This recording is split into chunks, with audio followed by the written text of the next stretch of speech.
Welcome to The How of Business with David Begin and Henry Lopez, the podcast that offers practical advice and tips on how to run and grow your small business.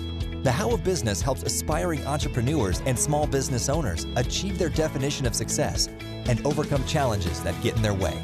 This podcast series focuses on the everyday common business issues, challenges, and opportunities that face the small business owner.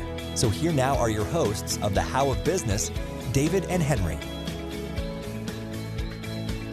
Okay, thank you, and welcome to the How of Business with David and Henry. Henry, how you doing today? I'm doing great, and I'm excited.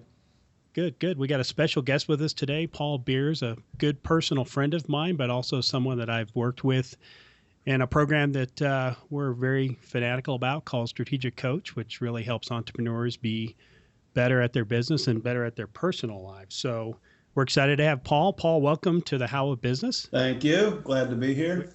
We appreciate having you, and give a little bit of background on Paul. Paul, you are the president and managing partner of GCI Consultants in Florida. Am I correct? That is exactly right. Florida and other places.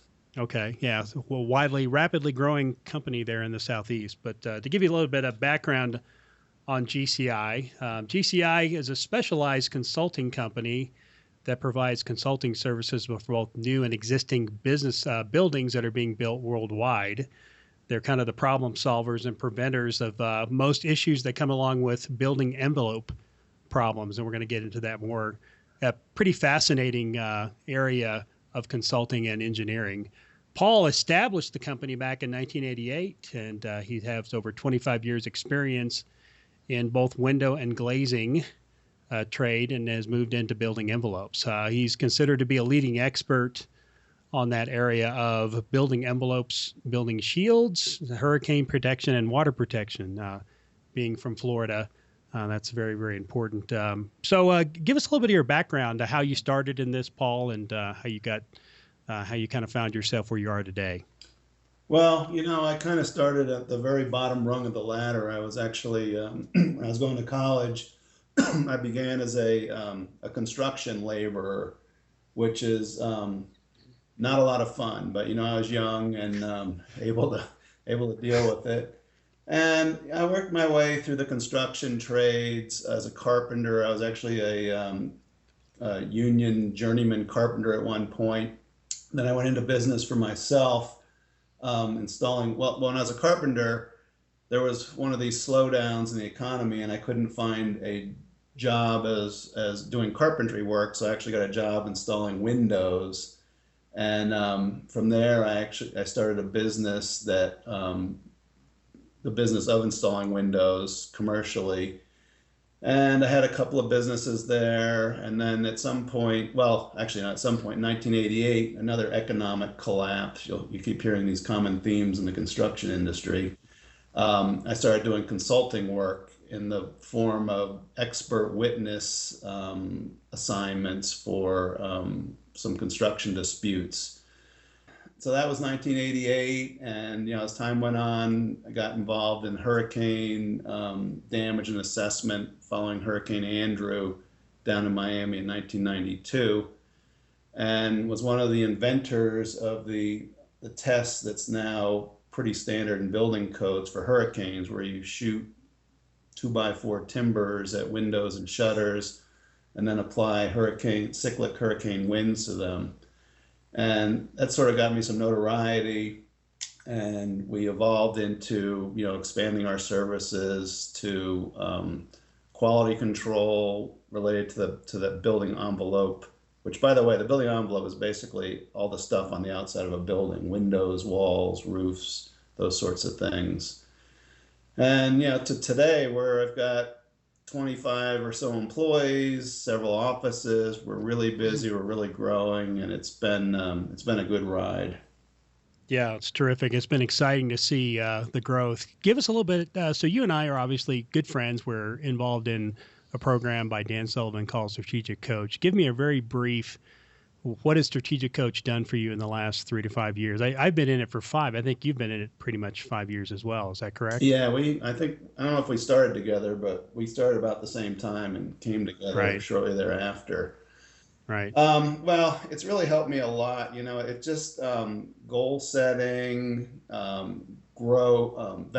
value creation. I think what it's helped me with the most though has been sort of understanding something called unique ability, which is things that you're really good at that bring you passion. So for me, I'm a deal maker, I'm a problem solver, I'm strategic. And the focus has been that that's what I should be doing, not doing everything, trying to solve all the world's problems, but basically focusing on what I really like to do and what I'm really good at, and then build a team around me to do the other things. Like I don't like detail, so so I have a bunch of people that work for me that are good at that. So we really complement each other well. So it's basically, doing what I'm good at and building a team around me to bring the entire package to get the best experience for our customers. Yeah, that's fantastic. And it's been exciting seeing you grow over the last 3 to 5 years and how you're evolving as an entrepreneur, but also see how you're evolving your business. It's been exciting. It's been a fun ride. It really has. I'm so happy that I did, sign on with this program, and it's really helped me a lot. Excellent, Paul. Well, thanks for that introduction, and it actually answered one of the first questions I had about how you ended up becoming an entrepreneur. But for our listeners, there's two things I was excited about for this conversation. One is we get to chat with a successful small business owner and learn some of your challenges and how you overcame them. And then specifically in this area of building what I'm just referring to generically as a consulting type practice, both David and I have in our careers worked in that environment. And so we're a bit familiar with the challenges of building that. And so I'll start with that first question. You were building a consulting business initially. You were the subject matter expert. It likely was yourself initially. What are some of the things you've faced? What are some of the challenges and approaches you've taken to going from that single expert mentality to building an organization of professionals delivering consulting services? I think that's probably the biggest challenge. You just summed it up in a nutshell. Is how do you go from a one-man gang to building an organization? And for entrepreneurial folks like ourselves, it can be very difficult. One of the terms that Dan Sullivan and Strategic Coach uses, that's one of my favorites, is that we are all rugged individualists. And that basically means I'm going to do this myself because I'm the best one to do this, and I can do it better than anybody else. And entrepreneurs tend to think that way. Well, it's a very limiting way of thinking, and it's basically trapping you into the 20-hour work days, and it very much limits your growth. So being able to recognize that and start to build a team around you, or multiply yourself basically, so that you can leverage your skills and get other people involved, and develop the work, and then have others do it, for instance, which is my way of doing things. It can really that's when the true growth can really begin, when you can recognize that and start putting the team together around you. And it's not easy. I mean, I'm not gonna say just go hire a bunch of people and you're there, because you've really got to get the right people. You've got to have processes, you've got to have systems, you've got to have controls. As soon as you start hiring employees, that's a whole nother twist with human resources, and if you don't get the right person, knowing when to cut ties and move on to somebody else. There's a lot that's involved with it, but once and it takes time and experience, but once you get it right and start clicking with it, you can really excel and grow. You talked about this group now of rugged individualists. What are some of the things you apply at GCI to keep those folks motivated, working together as a team for a common cause? What are some of those techniques, tips that you might have for our listeners on that topic? Well, our biggest challenge in our organization is communication amongst the team. And the reason for that is, we're a virtual company. We have a main office. Our main office is in West Palm Beach, Florida, and right now there's probably one or two people in the office. Everybody else works remotely, which has worked fantastically well for us, by the way. So, the problem is we can go a year at a time without seeing each other. It's really hard to keep up. So the big challenge and what we've worked really hard at is ways to communicate with each other, be it phone calls, be it some sort, Basecamp is an application that we use where we can put notes in about projects that we're working on. Email, which is my least favorite way to do it. And whenever I'm in town, I always try to seek out team members, go to lunch with them, go out to their projects, see how they're doing. But that is by far the biggest thing is trying to have good communication and keep up with it. It's not easy. It takes a lot of effort, but it's really worth it. And we've worked hard at it and we're getting better at it, but there's always room for improvement, I feel like, in that regard. We've talked about the challenge of getting these individuals, professionals to work together, the challenge initially of migrating from a single person yourself to building a team, communication being one of the key things. Anything else that comes to mind, especially early on as you were building the business, that was a challenge that you had in growing the business? A big challenge is in our business. It's not just construction. I know it's a lot of businesses that we're very very dependent on the economy. So when things are going good in the economy, everything's wonderful. There's lots of work. You're busy. You're making money. But then the bottom falls out like it did in 08, 09. All of a sudden you're scrambling, looking for the next thing to do. So one of the things that I've learned is that to be able to diversify what you're doing really helps. For us, if we only were working in the new construction business, we would have had some ridiculous swings where we would have had to reduce our staff and things like that. But we've got expert witness work that we do, which even when the economy goes bad, everybody's still suing everybody, unfortunately. We work on hurricane claims and damage, so that's not, that only works when when hurricanes come, obviously, but that kind of filled in our gap the last time. And it's really, so I think it boils down to planning, thinking ahead. Right now, we're super busy with the construction market. Miami is unbelievable. We've got 50-story, 80-story buildings that we're working on. But we're thinking already, what are we going to be doing 3 years from now? Because when things are booming, it's all cyclical. We've got to be planning on what's the next thing that we're going to be doing the next time things slow down. What I'd like to do now is shift a little bit to understanding a bit more about GCI, your company, so that our listeners can hopefully learn from what you're doing and how it is that you're doing it well. Specifically, let me ask you, what, in your words, makes GCI unique in your industry? Well, we fill a niche.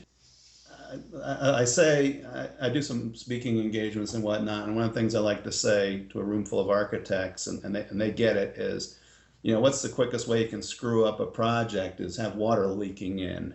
The risk and the liability that our clients take on, be it building owners, be it architects, be it contractors, is enormous. And the downside for them is disputes, litigation, tarnished reputations, all those kinds of things.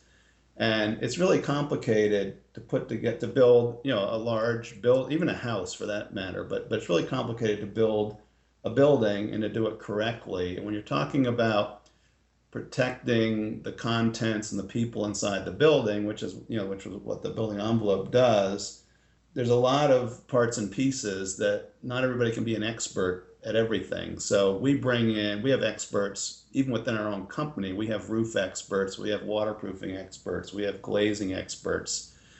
And we bring that all together to really help our customers do things correctly and get a good outcome, which is a well-built exterior of the building that doesn't leak water and can take a pounding from a hurricane and basically protect everything that's inside. I'm curious. I'm sure in the years you've been doing this, you've seen some examples of when someone hasn't done that, when they've done either shoddy construction or haven't looked at doing any kind of work up front on the building envelope. Can you share with us an example without naming names of some of the things you've seen? Well, I mean, if you look on the extreme side, I've seen buildings torn down, brand new buildings torn down because it's such a problem with water leakage. And we're talking, what I call it, an interstate exit hotel type of project without naming names. And, a 3, 4, 5-story building that's made out of wood framing. And then the water leaks so badly, it rots the framing. It causes health problems with mold. Structural problems, with the rotting framing, and I've seen where they've actually torn buildings down. I've seen other buildings where they've spent more on the fix than they have building it to begin with. I've seen buildings that got hit with hurricanes that had water leakage that was so bad. A 20-some odd story condominium was so bad that they had to move everybody out, and they were ripping out kitchen cabinets and everything else to try and repair the water damage. So the adverse results can be shocking, not to mention litigation, which spending ridiculous amounts on legal fees where nobody wins in the end. So there's a lot of players involved when you're building a high-rise building. Who's the one or two parties that really care about obviously the finger pointing probably starts pretty quickly when there's a problem, but who's the ultimate person who's responsible for the building? Well, it's the owner. I mean, the owner ultimately is responsible to tenants or people that he sold, condominiums to or whatever. But everybody down the chain is highly involved and very I don't know, liable, I guess, not my favorite word, but everybody gets blamed right on down the line when things go bad. It'll be owners sue developer, who then sues architect, contractors, then subcontractors get brought in, and material suppliers. I mean, it's incredible. Everybody, unfortunately, everybody tries to share the blame once things go bad. So the best way to avoid that is to do it right to begin with. If there's no water coming in the building, claim, if there is a claim, which there may not be, it's not going to go very far, obviously. Let me ask you this. So a building contractor, owner, architect, do they or should they bring you in after they've started the project, before? How is that typically what you recommend as to when they should engage you? Ideally, we're going to be on the design team at the very beginning of the project. So there's different stages of design, but the starting point typically is called the schematic design phase, where they're saying, okay, this building's going to be 20 stories, it's going to have a swimming pool on the roof, it's going to have a parking garage, it's going to have this many square feet, the exterior is going to be made out of these kind of things. That's the best time for us to get involved, and then we can work with the architect and the design team throughout the design process, looking at all the stuff that we do, which starts with waterproofing below grade or below the ground when they're putting in underground parking, things like that, and takes you right up through the building to the roof. Once that's done, then we typically would be involved, or like to be involved, with the construction phase, where we review all the proposed materials that are going to the building. We do field water infiltration tests. We do site inspections. So it's kind of a soup to nuts full package if we start at the beginning and make it all the way through construction. With that being said, we could be hired. We could be hired at the start of construction to ensure quality. We could only work on the design. We can kind of get in and out at various stages, but typically the full scope from the beginning of design to completion is our where we can benefit the clients the most. Great. That makes sense. Now, I got to think one of the objections is I don't I don't want to add to my costs. I can worry about this later. We've got this covered in-house. So let me ask it this way. How do you save your clients money? Well, cost is a big issue. I mean, the people that build commercial buildings, residential buildings, whatnot, they're money guys. They're in it to, they're investors. They're in it to make money, and they're very sensitive to time and to cost. What's interesting is most major projects in the U.S. today employ a building envelope consultant or engineer, so that we can save money during construction with making good suggestions about means and methods, alternate materials, things like that. But I have to say the big savings, which is hard to quantify, is on the risk side, on preventing that catastrophic, expensive problem from occurring during or after construction. Excellent. So let me ask you this question. This is something that anybody who's building a business similar to yours, a business that's dependent on referrals, which I know yours is to a great extent. Why is it that your past clients, you think, continue to refer you to other clients?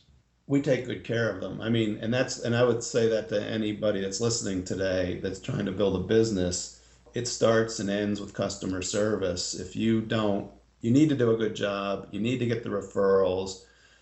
At this stage of the life of our business, we just answer the phone. We have so many customers that come back again, repeat customers, and so many referrals that it's really, and it's not something that happens overnight, but if you keep doing a good job, you really look out for their interests, you get the trust, and you help them, they'll keep coming back, and that's how you can sustain year after year after year, regardless of good economy, bad economy, or whatever. Let me ask you this question now, just overall. You mentioned a couple of technologies, but how are you leveraging today technology, emerging solutions, things like crowdsourcing for different things, virtual services? You mentioned that you're a very distributed organization. You have folks out in the field, and so you have some of those challenges of staying connected, working together on projects. Share with us some technologies maybe you've applied that you think have added value to how you run your business. Well, I mean, you just mentioned two things that we're using, crowdsourcing and virtual services, but we've always tried to stay out ahead of the curve with technology, and it's getting harder and harder, by the way, because it's evolving so quickly. But one thing that we do, which we were way ahead of the curve, was we went paperless probably 10 years ago.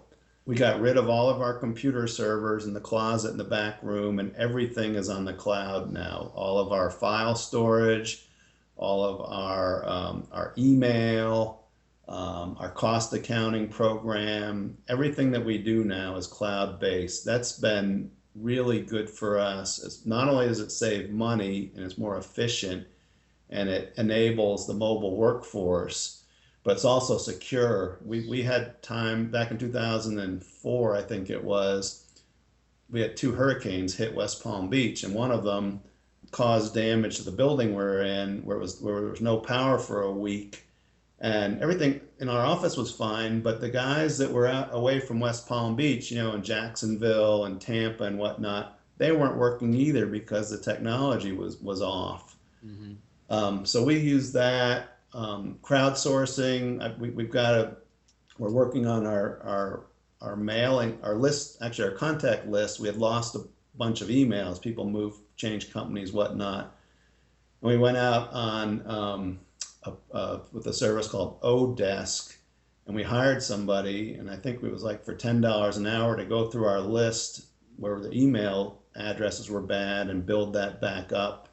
I've got a virtual assistant that's through a company called Delegate Solutions, and she works for me, can't remember how many hours, but a certain number of hours per month, and she helps me basically get organized, set appointments, and track down things and whatnot, and that's been very helpful.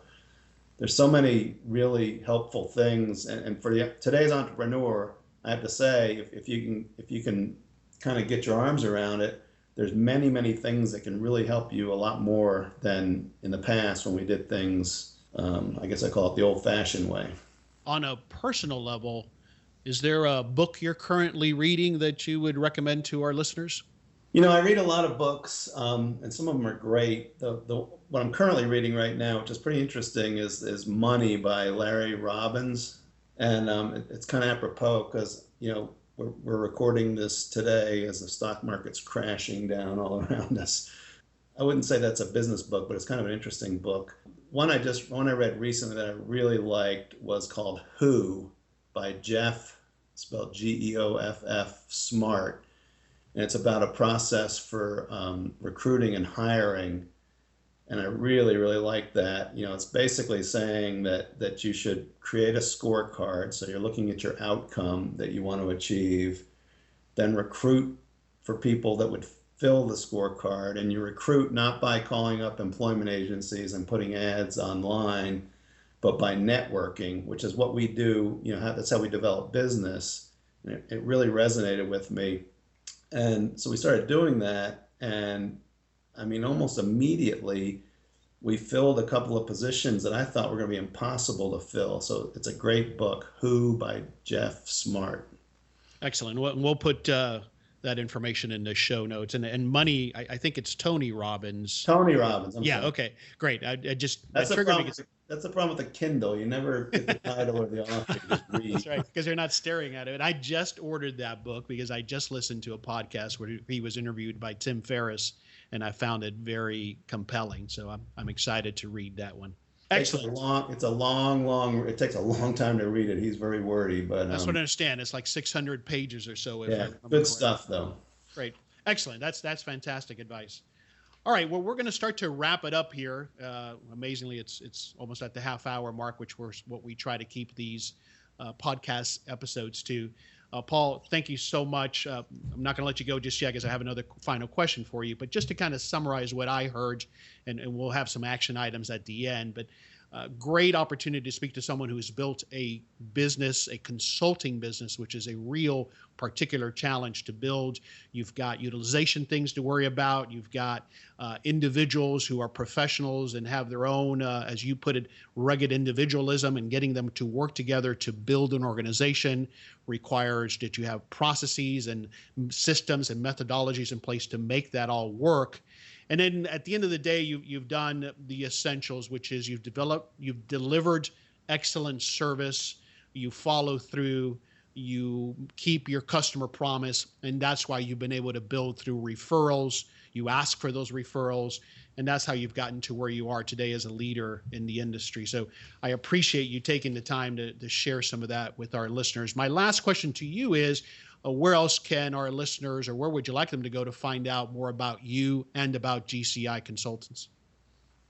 Yeah, so I think the best place probably is our website, which is GCI Consultants, all one word with an S on the end of it, .com. We've got a lot of good content there, by the way, if you're into construction, articles we've written, things like that. And then there's also ways to contact us as well. And so I think that's probably the best way to get a hold of us. Perfect. And we'll have that up on the show notes as well, that link and any other link that you send me afterwards. Paul, thanks again for taking the time to share your experience with our audience, and we look forward to perhaps chatting with you again soon. I really enjoyed it. Thanks for having me. Okay, Paul, thanks. So long. Thank you for listening to The How of Business with David Begin and Henry Lopez. We hope you found practical ideas to help you start, manage, and grow your business. If you enjoyed this podcast, leave a comment on iTunes and go by LevanteBusinessGroup.com and learn more about Levante's resources to help you with your small business. Until next time, thanks for listening and go live your dream.